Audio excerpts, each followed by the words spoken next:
actually. We are very excited for our Women in Healthcare event, gaining insight into the Women in Healthcare team. It's a virtual networking event that runs every month, and to give insight this month into as I said, the Women in Healthcare team, to improve the health and well-being of women in the workplace and beyond.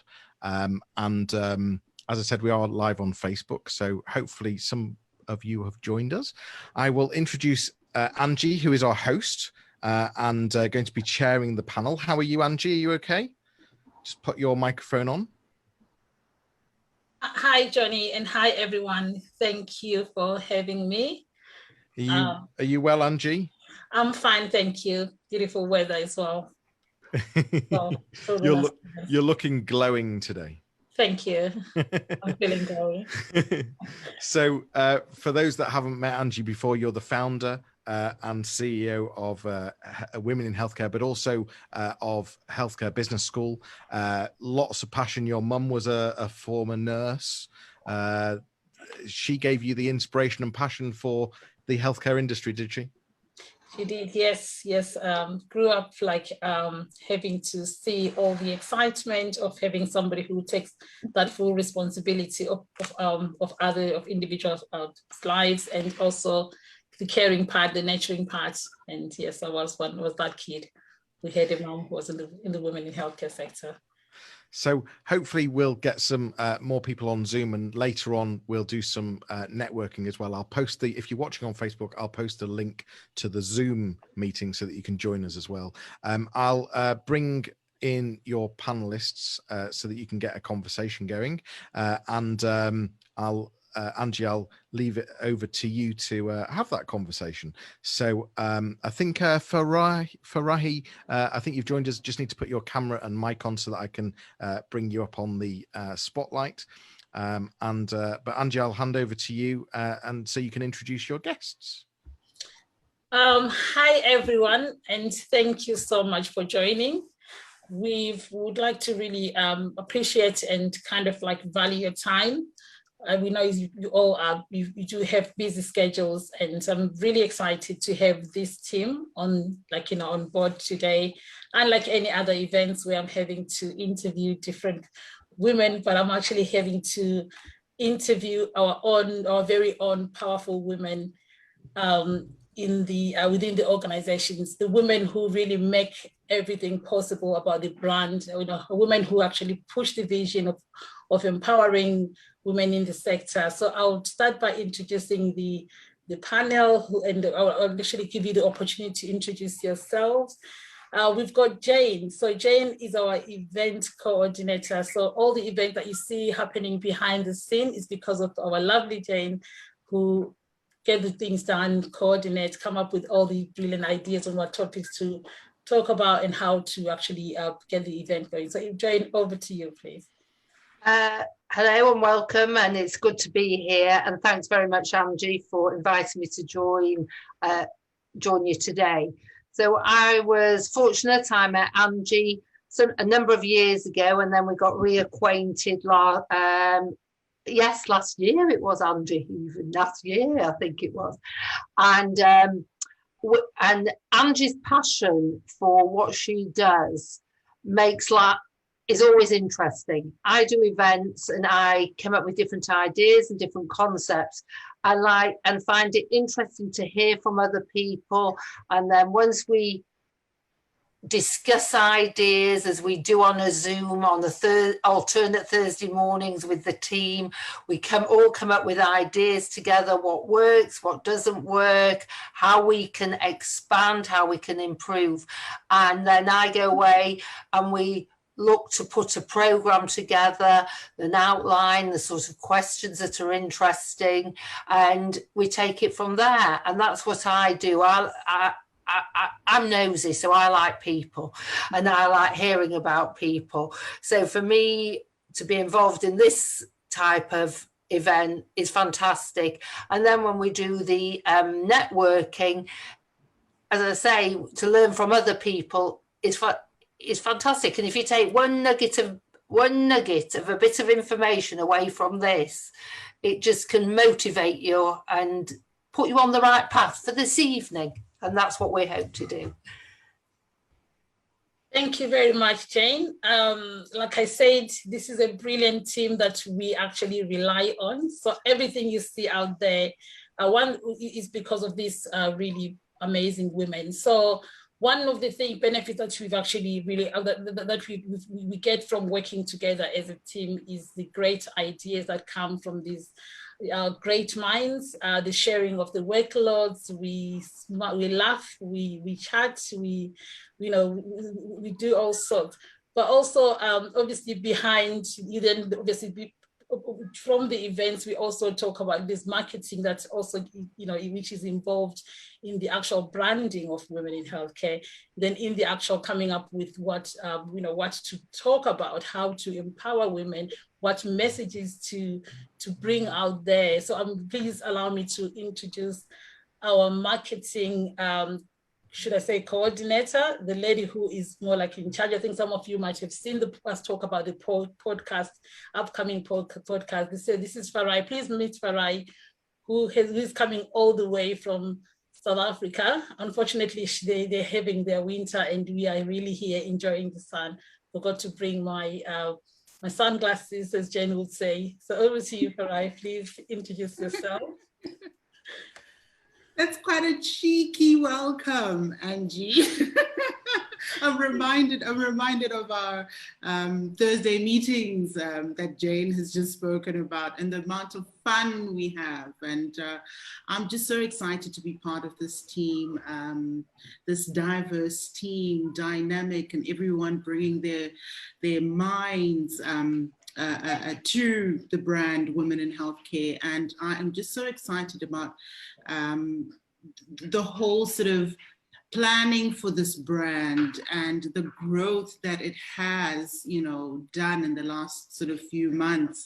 And there's so many things that we're planning in terms of growing the brand, and then just in terms of, giving more value to the members. And I just encourage anyone who is listening, who's not a member yet, to join. And if you don't know how to do that, reach out to us. I think at the end of this, we will share our details of how you can reach out to us. But as a brand, Women in Health is really, really growing. And we're just looking to get to a place where we meet all different types of women and bring every thought, every experience to the table so that we can collaborate, we can work together, we can share stories, and we can all grow. And just leverage on who we are as women, leverage on who we are as mothers, as sisters, and as women in healthcare. And and together, I just want to encourage and say that this brand is not just, for this team, but it is your brand as well.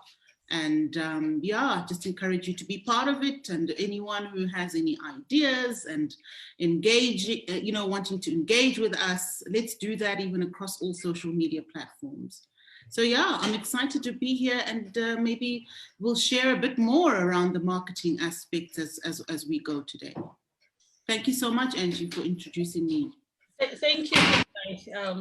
Yes, Farai touched a very interesting topic there, the diversity, which is today's theme.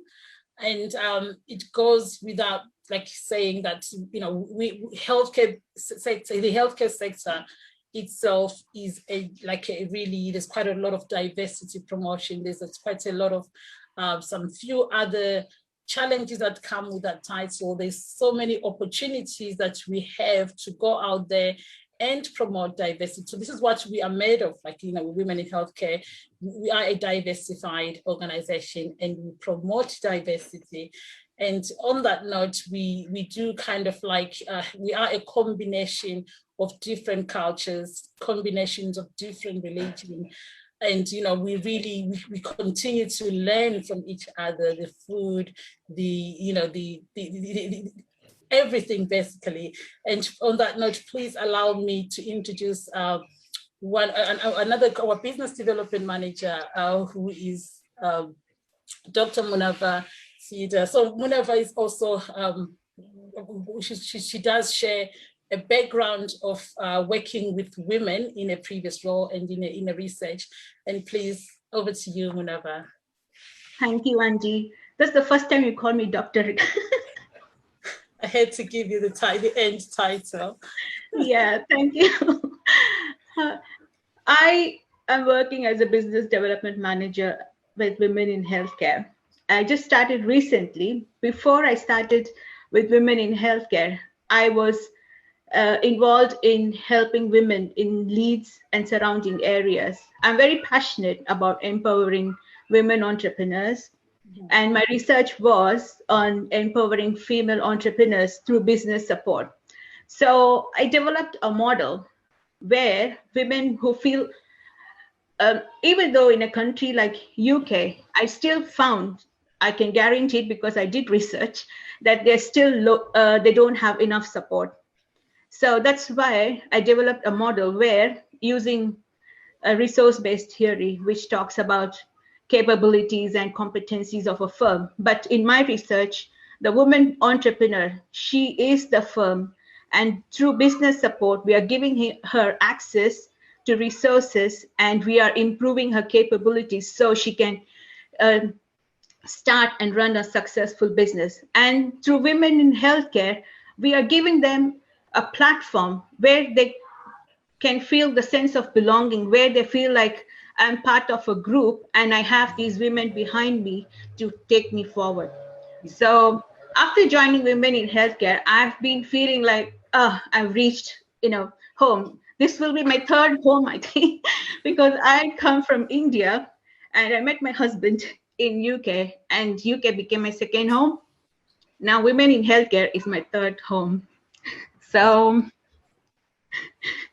it's nice. I love working here, and I look forward to meeting more women here and working with them as well. Thank you, Angie, for the opportunity to work with you. Thank you very much, Munava. So I think now you understand why I had to call you, to address you by your title, so that you could kind of share your experience in your research. And thank you. It's an honor to have you as part of this team. Thank you. So, okay, speaking of diversity, we have like literally, as you can see, we learn from each other. We have the young, brainy, and very smart, young blood as well within the team, where, who really kind of put in some, those kind of like bringing ideas, those fresh ideas, in the sense of like, guys, what's new here is what we can do. Someone who is really one of our youngest in the team, who also kind of like really in charge of most of the social media marketing that you see. Most of the things that you see out there is, we have our lovely Jo to kindly introduce herself, our youngest team member. Hi everyone, can you hear me okay? Yeah. I feel like I'm really not that interesting. You guys just like said everything that I could have possibly said. But yeah, so I work with like women in healthcare, and I'm kind of like in charge of helping the small startups in the healthcare sector like tell their story through their brand, and kind of like building their brand strategy, like what they want to like put forward to like, in their business, and how they want to tell their story to their clients and stuff. But yeah, so like coming off from like what Munawar said, I first met Angie October last year. It seems like it was forever ago, but it's not. Maybe it's been like a year or so or something. But yeah, I came from like a really, really bad place, coming from, like just negative vibes and like negative surroundings with negative people, and like finding somebody like Angie who really, really like tries to lift you up and like empower you is such a blessing, honestly. She's one of the people, like, I wouldn't be freelancing, like I wouldn't be working for myself if it wasn't for like women like Angie that really made me believe like I am capable of doing the things that I'm doing and that I should be confident in like my abilities and such. So I'm really grateful to be here and I look forward to talking to the rest of you guys. Oh, thank you so much, Jo. I'm really humbled by what you said. And to be honest, the feeling is mutual. I've learned a lot from Jo. One girl who's young enough to be my daughter, who's taught me a lot about just mental health, how to really kind of deal with situations, how to be a very strong woman, and how to literally to a lot of self-care, which I'm hope that would be really learned. Jo will be happy to share some of those tips that she normally shares behind the closed door. Okay, so we go straight into the I'll be asking our panel a few questions. So I'll start with Jane. And Angie, I was just going to use this moment just to interrupt slightly for a second, just to say that this is very exciting because this is the first time that we've live streamed on Facebook. Just to say we've got a few viewers on Facebook as well, so welcome to you for being here. We've got some new viewers that have joined us on Zoom as well. Just to make it really clear, we want you to ask questions. So if you've got questions for the panel, please use the chat. Please get involved in the conversation. There's going to be a networking opportunity as well later on, so if you want to get involved in the networking, join the Zoom link, which is in the Facebook chat that you'll see. And this is all about empowering women in healthcare, sharing knowledge, sharing expertise. It's been brilliant to hear from the panel so far. And Angie, I apologize for interrupting, and I shall let you carry on. And I think you're going to direct a question to Jane, I think, so I'll leave you to it. Thank you, Johnny. Thank you very much. So like I said, ladies, we hear today's theme is to help us promote diversity. We all work in a sector where we should really be that woman who makes a difference, that woman that promotes diversity, that woman who is coming with an open-minded and open heart, who is willing to learn. I once saw somebody like response on social media where people were kind of attacking a certain culture. And her response literally being, it's each and everyone's responsibility to educate yourself, and not you expecting to be educated by one's cultures, race, or anything that comes with with diversity. So with that said, we hope that this will give us an opportunity to go out there and make that difference. So on that note, I'll pass the first question to our lovely Jane. Say, Jane, what is the secret behind your success in your business, in your career that you have, and what strengths do you need to have to be where you are? I met you a few years ago, Jane, such a lovely lady, always smiling, happy somebody. I've never hear you like really mourn about maybe career-wise, always bring that light, like in every situation, in every room that I've had the privilege to share with you. Oh, thank you. That's kind. And the same to you, Andrew. That's probably why we get on. For me, I personally think it's important. As I said to you, I like people. And I'm quite nosy, and I'm interested to hear from people. And I think you can learn a lot from people. I think, and whether it's business or whether I do events. So for me, I think one of the tips I would have is listening to people, listening to your clients as to what they want, because sometimes it's not about you, it's about what your client wants, and incorporating their needs and their wishes and what they see as important to make it happen. I remember one time, one of the funny story, I had one girl and she came to me because I do weddings, I do all types of events, and she said to me, it was her wedding, and she said, the only thing I want, Jane, is I want ABBA and I want yellow flowers. I don't like ABBA, And yellow flowers, to me, I would never go for yellow flowers. And I said, are you sure that's what you, she says, yes, that's my wish. So I said, fine. And that wasn't really important. What was quite important was making sure that she had the best Abba and she had the best yellow flowers. And that's what it is. And listening, and that was her desire. So everybody's desire and listening to people is a really good tool to have. And I am quite a positive person and I like to be positive. And you said a word earlier, Angie, when we were talking, energy. And I think it's important to have energy around you so that you can share your energy with other people. And as I say, and also a major tip is that if you are having a bad day, you can say you're having a bad day. You can say, can anybody help me with this? Can anybody direct me? And you will find the answers come back. And I think that's important to really do. Okay. Thank you very much, Jane, for sharing that. I'll pass the same question to Farai. You one strong woman that I know, very dedicated to your work, very committed, very creative. And so what is really the secret behind your success? I met you during like the lockdown, things just like when people kind of like perceive the whole pandemic as a barrier to kind of moving to the next ladder. But I would say, the opposite about you. So if you got anything that you would like to share with us today, please.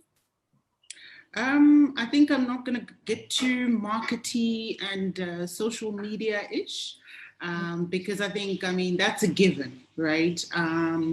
But I think I will talk more around relationships. I think for me, relationships go as far as being the foundation of success.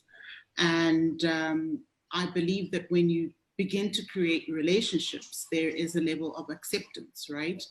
And for me, acceptance then filters and continues on into the diversity aspect, because you can't really build relationships where you already have certain biases with someone, or where you are feeling that, this person probably is not someone you should be a friend with or you should have a relationship with, simply based on a certain preconceived notion about that person. So for me, it's really has been about acceptance. It's kind of built in my DNA anyway, but it's something that you also have to continually work on, because you can't really take it for granted. But for me, the secret, I guess, is really around making sure you build good, strong relationships, good, strong networks with people, genuine relationships and authentic relationships as well. Because from that, comes everything else, filters everything else around you, whether it's in your business or whether it's in your personal life, or whatever else that you're doing. And I think it then goes to one of the women in healthcare mantras, which is about self-care and about looking after self and mental health. Because when you start building good relationships and you have a good support system around you, that inevitably starts being a positive element in your life, because you firstly have somewhere to go to when you have an issue, somewhere safe and trustworthy, and secondly, you feel good. You feel good about yourself. You have people supporting you as well, and you supporting them. And I think I always believe in that. The more you give, the more that comes back to you.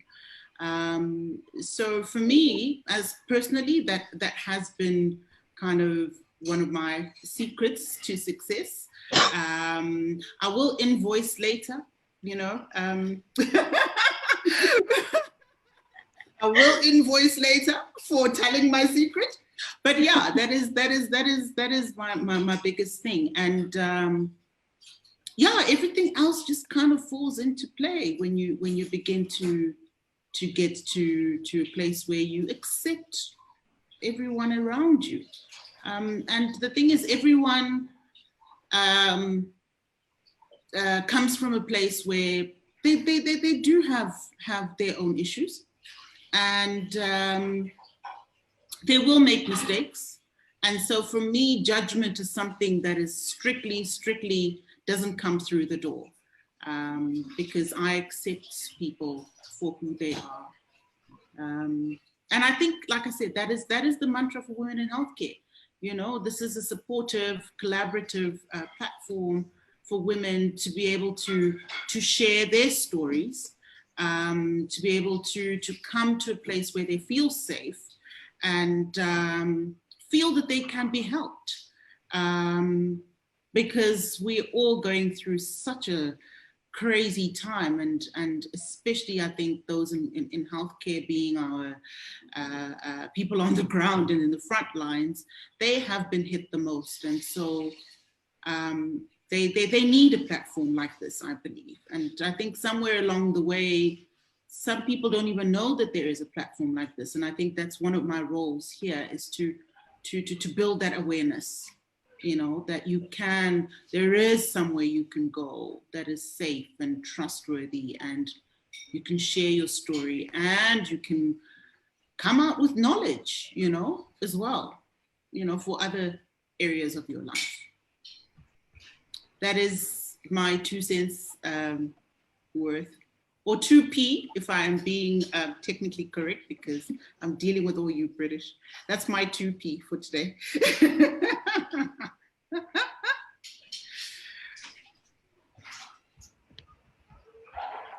Angie, you're on mute.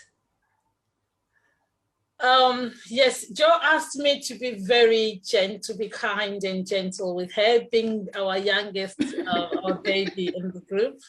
So I've got a really a question here for you, Joe. I know you're in your 20s. We might have some of our young ones here who might also learn from you, and potentially some of us are also mothers. We could also potentially also benefit from your contribution.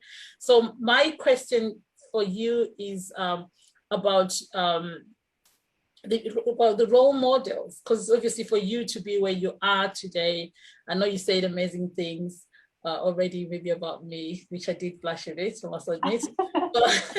But obviously for you, during your time at uni, you had people who really aspired to you, and equally also you might have, you know, diversity could have been an issue. So when in line with the actual, you know, like who has been your role model to kind of continue to, you know, to strengthen you, to push you up to where you are, and so and how did you think the best way maybe to gain knowledge of your expertise or any other expertise to be where you are, you know, would be, or anything message that you could maybe share with us as mothers? So if you're asking me like who my role models are and like what they did to kind of like, you know, help me to be the person that I am, I would say that my mom is one of my role models. You know, she's just so strong-willed. Like she's one of those people that don't really have a lot of knowledge or like a clue. She's quite ditzy, my mom is what I'm trying to say. She doesn't have like much opinion on stuff, but when she like puts her mind on something, she really goes for it, and she can't sleep. She just can't sit still unless it's like done. So I think that's one of the things that I've taken from my mom is, you know, having that drive to work hard for myself, and, you know, on even like the projects that I'm working on. But yeah, and also meeting you again, I'm gonna have to like make you blush again. Because like you have literally truly been like one of, like, I don't know how to say it. you helped me glow as a person. And I think that's one of the most important things to kind of like have for the people that you surround yourself with. It's kind of like helping each other glow, you know, like from within, having that patience within yourself to, you know, say, it's okay, like I'm having a bad day, you know, but I have a friend to like talk to. I have somebody to like share with, you know, share my story with, and have a shoulder to kind of like cry on, which I did. Like I did a lot of crying in front of Angie. Like I'm not even I'm not even gonna be like ashamed to say that. But she saw me ugly crying like a few times. And I think that's really cool actually, that I can be really confident enough and like comfortable enough to be vulnerable with somebody that I work with. And that's something that I really, really value. Because not everybody that's working has that space to, you know, just fully let go and just, you know, here's my situation, here's what my mental situation is, and, you know, have somebody to talk to. So yeah, you're one of my role models, like for sure. And my mom, you know, my mom said something interesting to me that's like really completely changed my outlook on life in general. And she said something like, you know, it's so simple because, like I said, like my mom is quite ditzy. She's like such a simple woman. But she said, oh, I'm trying to think now. She said something like, you know, anak, which is daughter in my language, you're the only person that can literally change your life. Like you're the only person that can start changing things that you don't like about yourself. And I don't know what it is, but like that day it just clicked. Like it just dawned on me like, oh my God, yeah, why am I waiting for other people to make changes for me when they're not me, you know? So yeah, that's my little snippet. It's not that long, I'm sorry. Like for Ryan, Jane is totally like rocking the situation. But we're older. Joan, you know, yeah, no, you know what, Joan? That I'm young, okay, and that I don't have that much experience. And I think that's fabulous. I hope my daughter says I'm her role model. I would be honoured. Yeah. But Joan, I love what you said.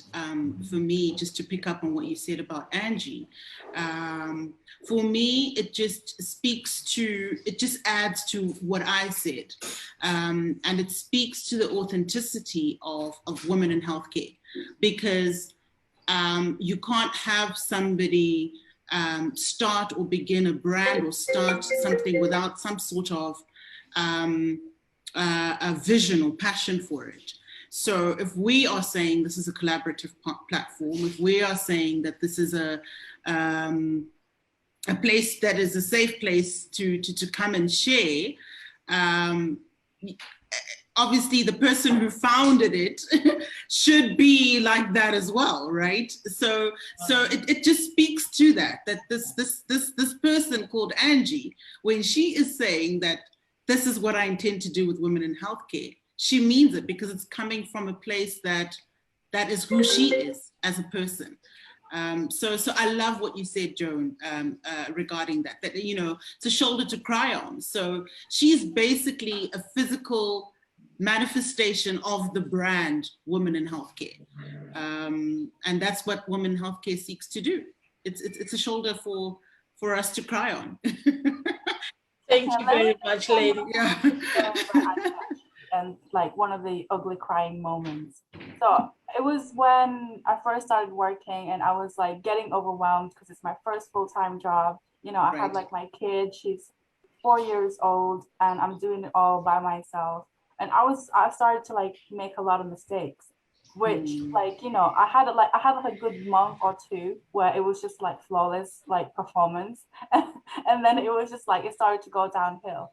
And it's so cool that Angie like picked up on it like straight away, not like in a negative way, but she just kind of like sat me down and said, listen, this isn't you, like what's going on, tell me everything. And then that's when like the tears started flowing, you know, ugly crying and everything.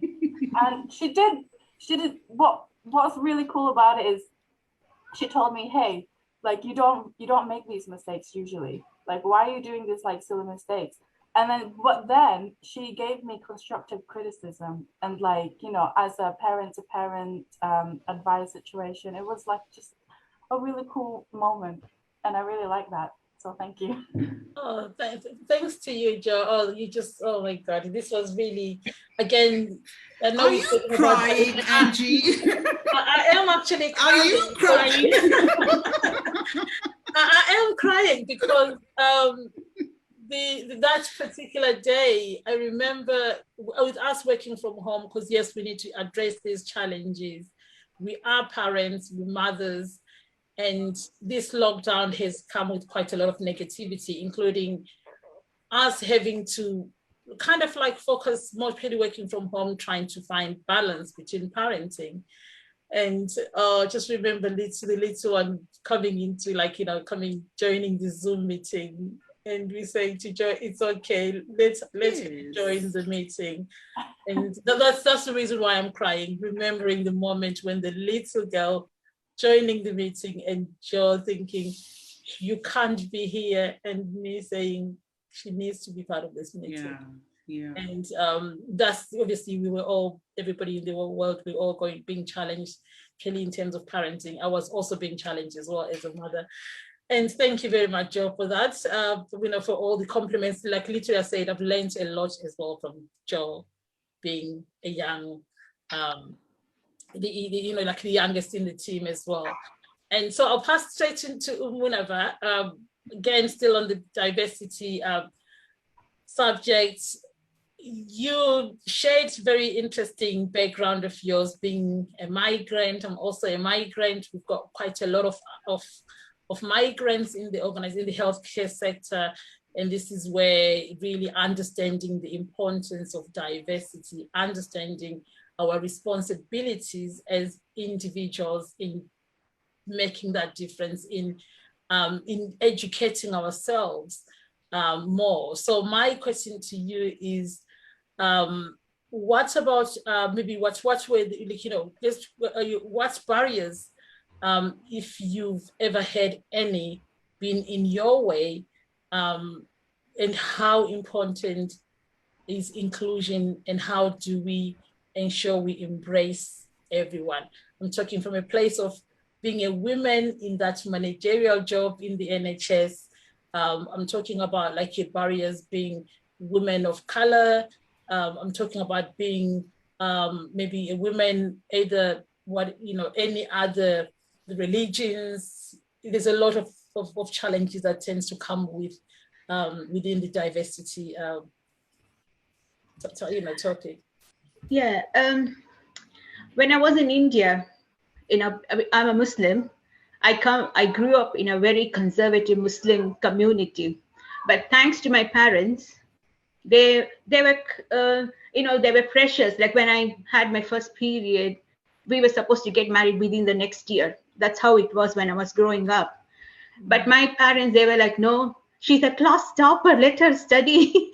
And my mother and my father, they always said we need to have at least a degree so you can fall back on someday. And my grandmother, oh, why is she not covering her hair? She won't get married and all that usual, those things. And then when I came to the UK, there in India, we were always like, oh, you're a Muslim, you don't belong in India. You go to Pakistan. That's what they used to say. And when I came to UK, I can't express the feeling I felt. I felt so free when I came to UK. As soon as I landed here, I was like, oh my God, I felt really, really free. And then when I started, I finished my studies, and then I started working with different charities. And then I started to meet other women. And again, I started facing the same thing. And like, oh, you're from India, so you can't be Muslim. You must be Hindu. I'm like, no, I'm a Muslim. And then they would talk about Eid shopping, but they won't include me because according to them, I'm not Muslim because I don't wear a hijab, or, I'm not the way they have stereotyped Muslims to be. Mm-hmm. And every time an Indian friends, they're like, oh, she's a Muslim, so she doesn't, she's not one of us. So I'm like, where do I belong? You know, I thought I left that behind when I left India. So even coming here, why UK is supposed to be more open-minded? Right. True, it is open-minded. Right. I have become very open-minded myself. I had so many, you know, this Indian superstition, so many things that were holding me back. But coming to UK, I've got these 10 years I've been in the UK, I've got more experience than I had in India all my life. So in some ways, the barriers have helped me to grow as well. Like these challenges have made me stronger. And it's given me an opportunity to tell people Muslims can be like this as well. We can wear lipstick. Right. You don't have to wear hijab. It's up to me. You know, not everyone is forced to wear hijab. Not everyone is forced by their family. It's all depend on the person, and it's up to the person how they face the world. So I may not be a stereotypical Muslim, but I'm a Muslim. And if you have any, you know, questions, you can ask me and I will answer you. So I took those challenges as opportunity to educate people. And I said, I'm very happy here now. Thank you very much, Munawar. I think Johnny will be, before you just like, you know, Joy interrupting us shortly because of time. But thank you very much. What I took from your contribution is that we can turn those barriers into opportunity and take advantage of, like, because every time you see, we tend to see barriers, especially the diversity of issue, when we are kind of like ill-treated, or when we're kind of like deprived from any, kind of like maybe oppressed, if you like. We always play the victim game instead of like really taking that as a, like, more like learning from it and then get your superpower of stepping up to the next level. So I've got the last question, which will be going to Jane, which will be like, so Jane, we're talking diversity. I can bring in, you've got like you've got your religion, which is also identifies the diversity part. You've got your race as well.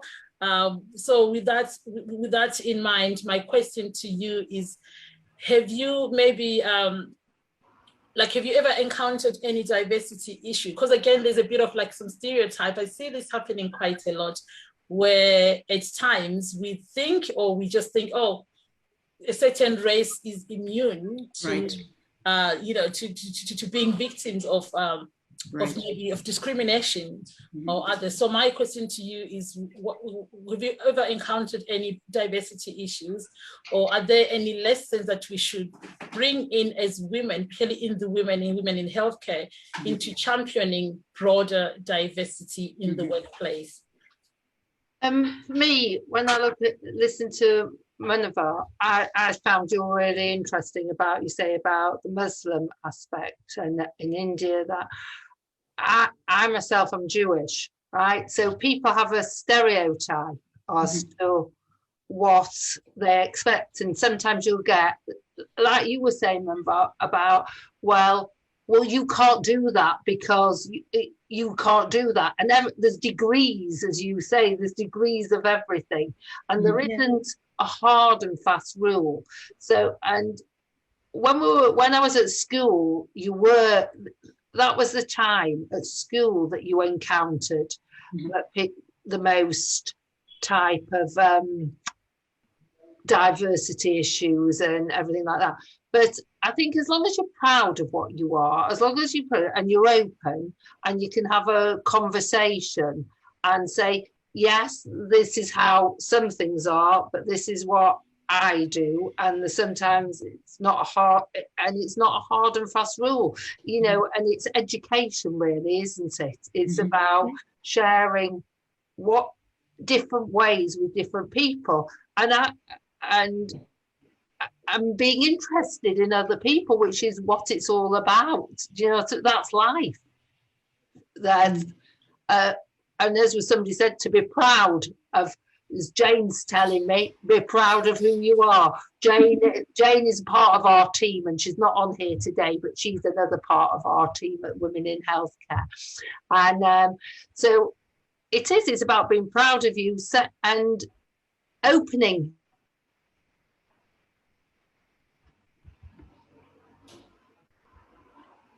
And learning from each other. Because of time, guys, I'll have to pass, before I just pass the mic back to Johnny. I've got one more question. Farai, I know you're sitting there burning. I know you want to say something about this particular contribution.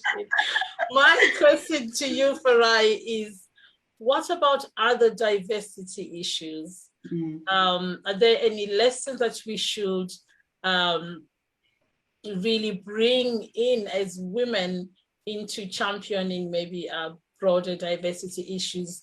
You've got this podcast, Hot Seat, coming, the Richard Seat. So what are the, based on that, we will be inviting women in the sector to come and sit on that hot seat, which we'll talk about towards the end. But what other diversity issues would you like to close with before we pass the mic to Johnny? Yeah, I like that. The way you asked me the question, you're like, you know, she's burning to talk. And I think, you know, this event is called Insight into Women in Healthcare. And I think, you know, even the guys listening, the audience listening, they have a little insight of our relationship as a team, right? Just based on what you've said, you know, because this is how we are. And I think maybe just little things. I think the main thing for me is a topic or a statement called unconscious bias, and when it comes to diversity issues. And I think this is kind of where a lot of these diversity issues stem from, because we kind of are almost, for lack of a better word, born with them, or maybe instilled, or they're inculcated into us as we're, you know, when we're younger.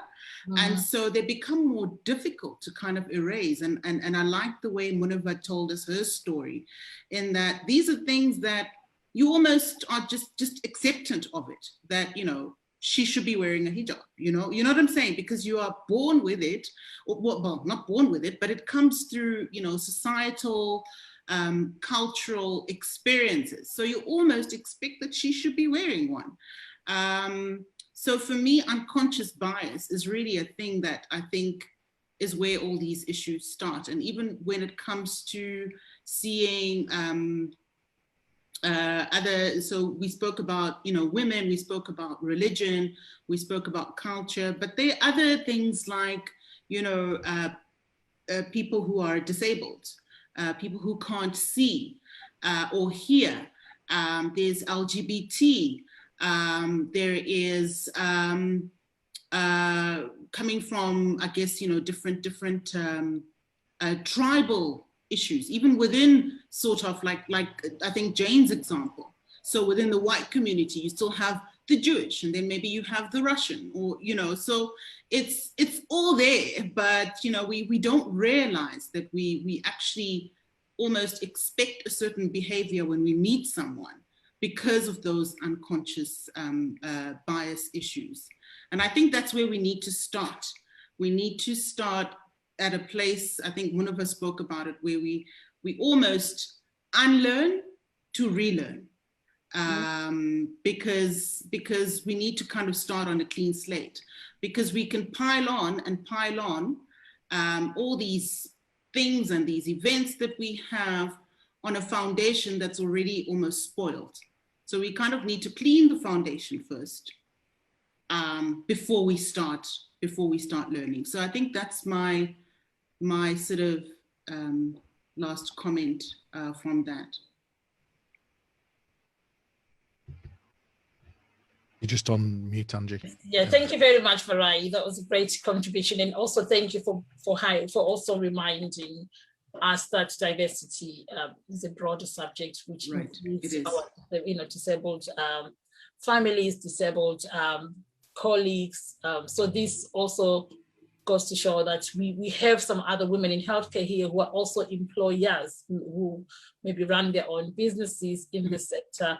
What are you doing? What's your responsibility into ensuring that you do accommodate everyone, you do make everyone feel equal, that you actually going out there and not doing it for the law, for the sake of the rules of the land, but actually exceeding expectations by empowering your own staff members, with diversity and promoting other cultures, promoting other religions, and ensuring that you are an inclusive organization and inclusive manager. So thank you very much, everyone. It was an honor to have our lovely colleagues, and just obviously, like I said, I would take pride. These are the backbone of the actual brand. This is the team that really helps us to push the push the vision. And with this team, this is why we kind of like still in existence in this particular in the Women in Healthcare brand, and also there's more to come. So thank you very much, everyone. Johnny, over to you. Brilliant. Well, at this point, we're going to say goodbye to our Facebook viewers. Thanks for joining us. Please do join and watch for next time. If you want to get involved in the networking, please follow the Zoom chat and you'll be in, the Zoom link, and you'll be in here. For everyone that's in Zoom, please start turning your cameras on and your microphones on, because we're going to shortly go into breakout rooms just for 4 or 5 minutes. But for Facebook, we're going to say goodbye to you now, and we will see you all soon. If you're on Zoom, please stay away.